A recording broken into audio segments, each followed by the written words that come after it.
আগে কইছি এটারে ভয়েড মেইন লেখা যায়, ভয়েড মেইন দিলে রিটার্ন লাগে না।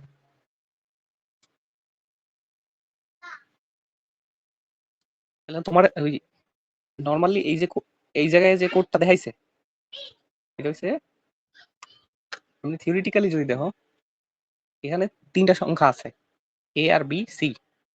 তো এ এর মধ্যে তুমি একটা সংখ্যা দিবা, ধরো এর মধ্যে একটা সংখ্যা দিবা, বি এর মধ্যে একটা, সি এর মধ্যে একটা।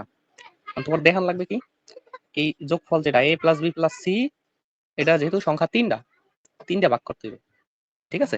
এই হলো মেইন সমস্যা।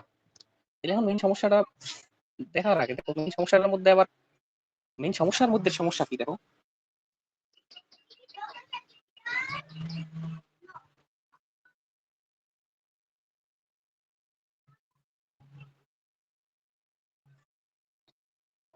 দেখো মেইন সমস্যাটা হইছে তুমি ধরো তিনটা সংখ্যা যোগ করবা, একটা হইলো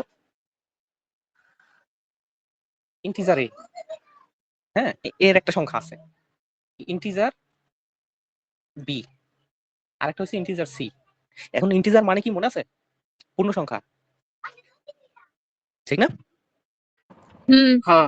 তাহলে এখন পূর্ণ সংখ্যার মধ্যে ধরো তুমি দিলা 7, এই বি দিলা ধরো 7, পরেরটাও দিলা 7, না পরেরটা দিলা 8, তাহলে কত হইলো 7 7 14 আর 8 22, টোটাল হইলো 22। তুমি যখন 22 এর 3 দিয়ে ভাগ করবা তখন 22 এর 3 ভাগ করলে কত পড়ে দেখো, যা হলো 2 বার 7.11 কত হয়? সামথিং। 7 পর যায় না, 7 বার গেল হ্যাঁ 21 থাকে 1, পরের বার তোমার যদি 1 এর পর 0 দাও তাহলে দশমিক, 3 দশের মধ্যে 3 বার, 3 আর 9 থাকে 1। হ্যাঁ এখন কথা হলো আবার তোমার 3। দেখো এখানে আছে 7.3, তুমি যদি এই তিনটারে যোগ করলা, যোগ করার পরে ইন্টিজার সাম, সাম মানে কি এই তিনটার যোগফল, যোগফলের মধ্যে যোগফল তো 22। এখন এই 22 রে তুমি যদি 3 দিয়ে ভাগ করো তাহলে এক্সাক্ট অ্যান্সার কত? 7.3। কিন্তু তুমি যদি এই 3 দিয়ে ভাগ করলে এটার নাম কি, কত এভারেজ না? হ্যাঁ কথা কোনটা? এটা তো এভারেজ। তাহলে এই এভারেজটা মানে হইছে টোটাল যে সাম 22, এটা 3 দিয়ে ভাগ করার পর যেটা পাইছো ওইটা হলো এভারেজ। তাহলে তুমি যদি এভারেজটারে ইন্টিজার নাও তাহলে কও এভারেজ কত 7.3 কি সম্ভব ইন্টিজার? না, এটা তো দশমিক বানাইছে। দশমিক মানাইছে। তার মানে তুমি যদি এগুলো ইন্টিজার নাও তাইলে তোমার এই এভারেজ রে এমন ভাবে বুঝাইতে হবে যে ফ্লোট, ফ্লোট না হইলেও এই দশমিকের পরেরটা বাদ দিয়ে দিবে। এই জন্য সবচেয়ে সহজ বুদ্ধি কি জানো? সবগুলা ফ্লোটে নেবা, যত ভাই কিছু খালি আছে সাম করে তাহলে তো ইন্টিজার নিতে পারতাম। খালি সাম ইন্টিজার নিলা পূর্ণ সংখ্যা পাইতা, কোনো সমস্যা ছিল না। ভাগ করলে তুমি যখন এভারেজ বের করবা তখন তো দশমিকটা ডিসকার্ড করে দেবে, ঠিক না? এই জন্য কি করবা, বইতে কি করছে জানো? এই যে বইতে এখন দেখো, বইতে যেটা করছে দেখো, এই যে ইন্টিজারে এবিসি সাম সবই নিছে, কিন্তু যখন এভারেজটা বের করছে সাম রে আগে ফ্লোট আকারে ডিক্লেয়ার করে দিচ্ছে, ব্র্যাকেটের মধ্যে ফ্লোট লিখছে। এটা বলে টাইপ কাস্টিং। মানে ও সাম আগে তুমি বলছো সাম কি ইন্টিজার, কিন্তু তুমি পরে আবার কিছু না ভাই ভুল হয়েছে সাম হইলো ফ্লোট, তখন কি হবে? ফ্লোটে 3 দিয়ে ভাগ করলে কি কোনো সমস্যা হবে কও?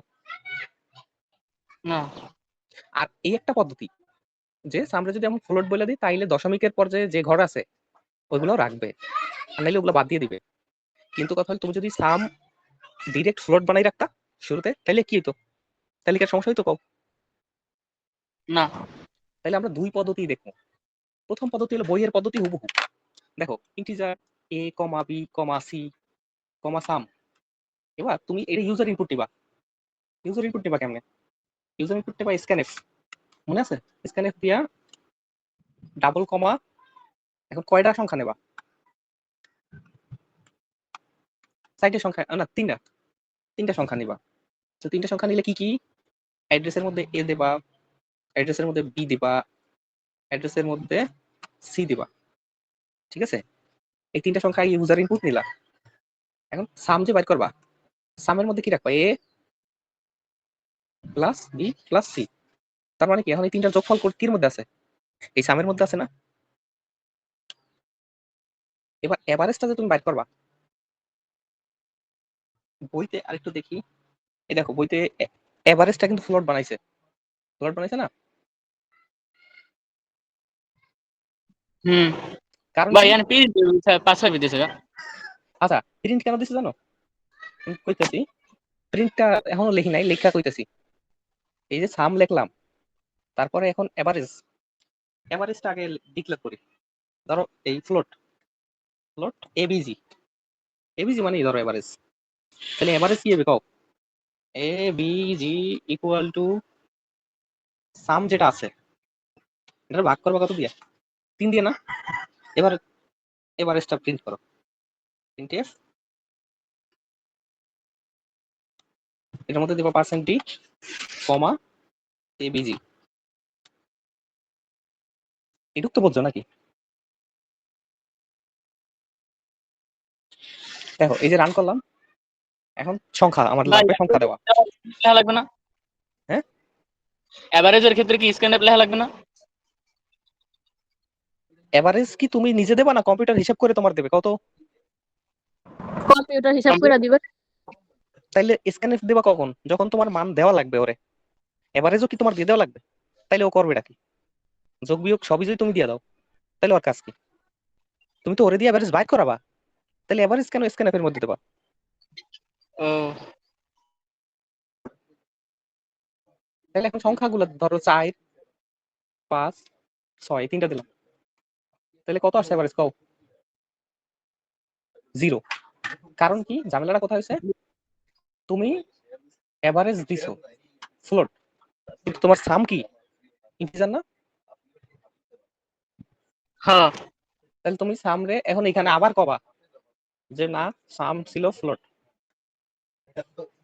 তাইলে এতক্ষণ এর আগ পর্যন্ত সাম যা করছে সব ইন্টিজারের চেহারা ছিল, এখানে যখন ফ্লোট লাগছে এখন সামের আচরণ ফ্লোট হয়ে যাবে। তখন তুমি যদি রান করো, ধরো 3, 4, 5, ও এবার কত আসে? এবারও 0 আসছে।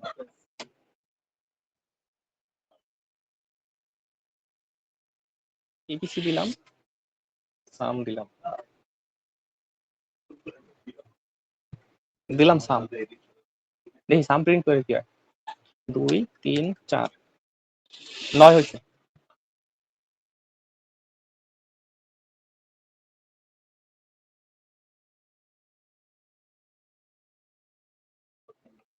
এখন ধরো সাম প্রিন্ট করলে পূর্ণ সংখ্যা হয়, কিন্তু এভারেজটা হয় না।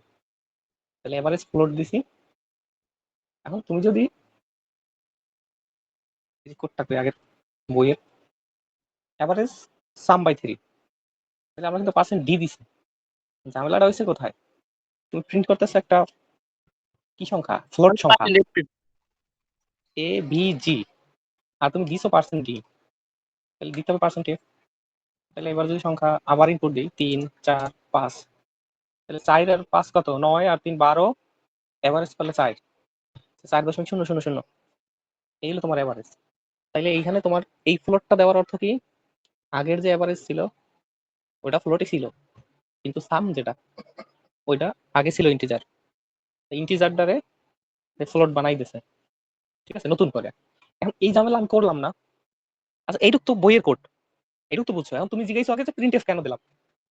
দেখো আমি যদি রান করি, এরপরে কি ও সরাসরি আউটপুট দেয় না ওর আগে সংখ্যা দেওয়া লাগবে? সংখ্যা দেওয়া লাগবে। এখন সংখ্যা দেওয়া লাগবে। এই আমি যদি এইখানে পিআরআইএনটি প্রিন্ট এফ লেখা একটা মেসেজ দিই যে এন্টার নাম্বার নাম্বারস দিলাম, হ্যাঁ, একটা নতুন লাইনও দিলাম, ধরো স্ল্যাশ এন। এবার যদি রান করি, প্রথমবারের কে মতো ভাই কি সে ফাঁকা জায়গা আইছে? দেখো প্রথমবারের মতো কি ফাঁকা জায়গা আইছে, না কিছু একটা কইছে? কিছুই তো কয় নাই। তুমি দেখো না কিছু, এই যে এন্টার নাম্বার লেখা ও দিছে। হ্যাঁ, ওই যে এইটাই তো লিখলাম, এন্টার নাম্বার। এই এই অপারেশনটার আগে, এই অপারেশন তো তোমার দ্বারা নাম্বার চায়, আর এই অপারেশনের আগে কি? এই অপারেশনের আগে হইলো তোমার, তুমি যা বলছো যেমন প্রিন্ট করতে কইছো যে এন্টার নাম্বার, ওইটা ইউজ কইছে। তুমি জাস্ট সিম্পল কইছো যে এন্টার নাম্বার, ও দিছে এন্টার নাম্বার, পরে 3, 4, 5 তিনটা দিলা, ওই এভারেজ করে দিছে।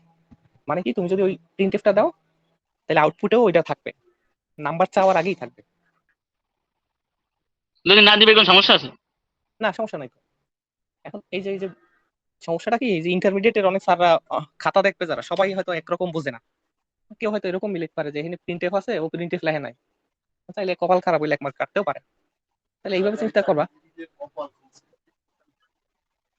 ভাই তাইলে কলেজের খাতা, কলেজের খাতা 2-3 ফিট দেওয়া হয় না? হ্যাঁ হ্যাঁ, 4 স্তরের খাতা দেখে।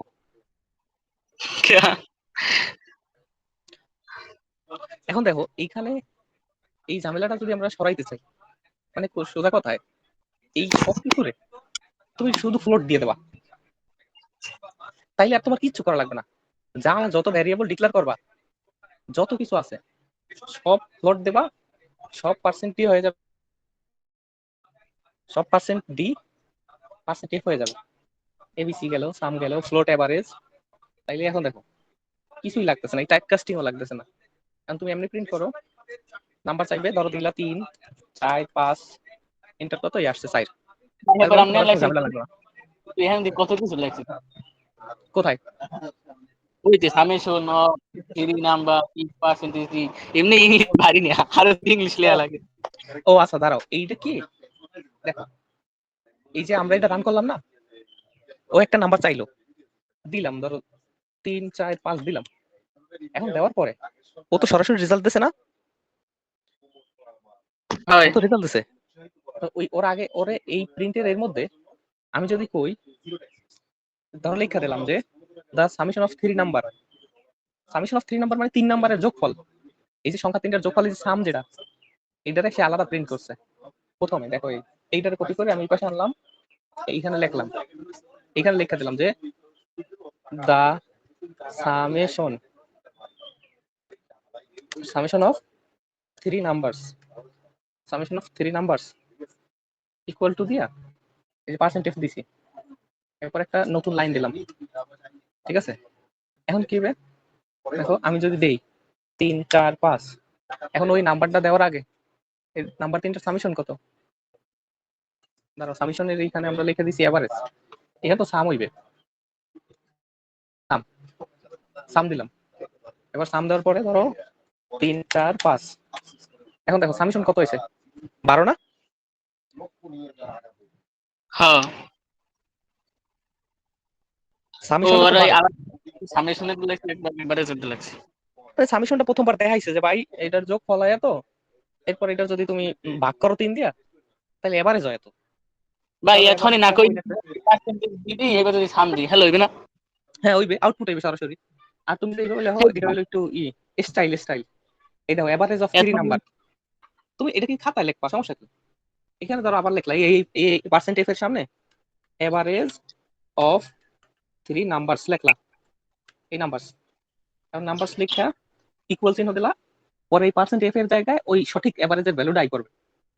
এই যখন তুমি রান করো, ধরো এই রান করলাম, এই রান করলাম, এখন ধরো ভ্যালু দিলাম 3 4 5, দেখো the summation of 3 number 12, average of 3 number 4, এইটুক আউটপুট দেখানোর কোডই আসলে এই, মানে এই যে তোমার বইতে কোডটা আছে, এই কোডটার আসল মিনিং কি, এটা টোটাল আউটপুট কি, এটা টোটাল আউটপুট হচ্ছে এইটুক, এই যে নাম্বার চাবে তুমি নাম্বার দেবা, দেওয়ার পর প্রথমে কইবে যে এটার যোগফল হয়েছে 12, পরের বার কইবে এটার এভারেজ হইলো 4, মানে যা দেবা তুমি ওইটার এভারেজ বাদ করে দিবে।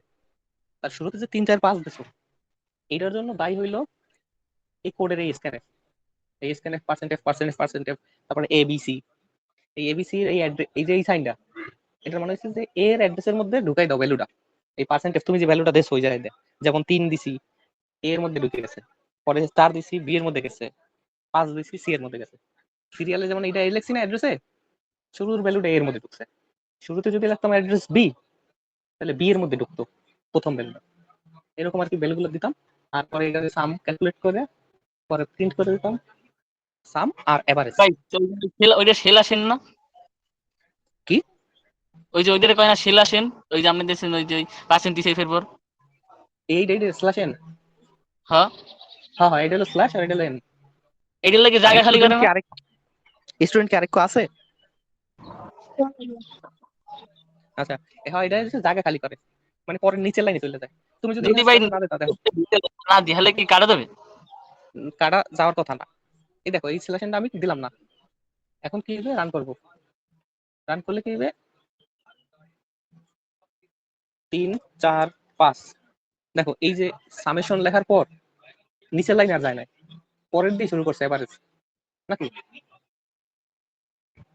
হ্যাঁ আর তুমি যদি এটা দাও, দিয়ে রান করো, 3 4 5, কত হয়েছে দেখো, এই যে পরের লাইন এসে এখান দিয়ে আর এদিক যায় না, বুঝছো? হুম এই ছিল তোমার বইয়ে লেখা সেই ওই রিথমেটিক এবার ওই প্রোগ্রাম সামনে ওই ফুল দেশেন দেখে হেঁটে কথা, আসে নাই। কইছে আমরা যেটা যোগফল ওটা তো পার্সেন্টেজ দিই, কিন্তু অনেক পার্সেন্টেজ এফ দেশেন থেকে 12.000 হয়েছে। পার্সেন্টেজ এফ দিছি কারণ সবগুলা টাইপ ফ্লোট লিখছি, সোজা কথায় আমার এই তো যেটা প্রিন্ট 12. করতে চাই, যেমন প্রিন্ট করতে চাই এভারেজ, এখন এভারেজ লিখছি ফ্লোটে, এই জন্য ওই এভারেজ রে ডিটেক্ট করার জন্য পার্সেন্ট এফই দেওয়া লাগবে, কারণ ওটা আমি ফ্লোটে লিখছি, অন্য কিছু দিলে গার্বেজ যাইবে। না ভাই এই দিতাম হ্যাঁ, তো শুধু 12 হইতে না। না তুমি যদি 12 দিতা, পূর্ণ সংখ্যা হইলে ও দশমিক দশমিক করেই দেখাইতো, দশমিকের পর কিছু না থাকলেও জিরো দিয়ে দেখাইতো। ও কিন্তু পার্সেন্ট এফ এর এই জায়গায় তুমি যদি ধরো খালি 0.1 দাও, তাহলে তুমি যাই ইনপুট দাও রে, এরপরে খালি একটা ডিজিট দেখাইবে, আর থাকলেও দেবে। যেমন ধরো 4 7 9 এরকম একটা দিলাম, এই দাও 6.7, তো 6.7 কি ছিল আসলে, ছিল তো আরো বেশি। তো ওইটা কাজ ওই ইয়েটা না, তুমি যা বলতেছো ফ্লোট মানে তো এমনি ফ্র্যাকশন, ভগ্নাংশ। হ্যাঁ, তো তুমি যদি ভগ্নাংশ নাও দাও, তো জোর করে পয়েন্টের পর জিরো জিরো দিয়া বুঝা লইবে, আর যদি দাও তাহলে তো ভালো কথা। কিন্তু ইন্টিজারের মধ্যে তুমি যদি ফ্লোট দাও, তাহলে দশমিকের পরের ডিজিট গুলো ওগুলা ডিসকার্ড হয়ে যাবে, মানে ওগুলো কনসিডার করবে না। এই হচ্ছে ইন্টিজার আর ফ্লোটের পার্থক্য। ও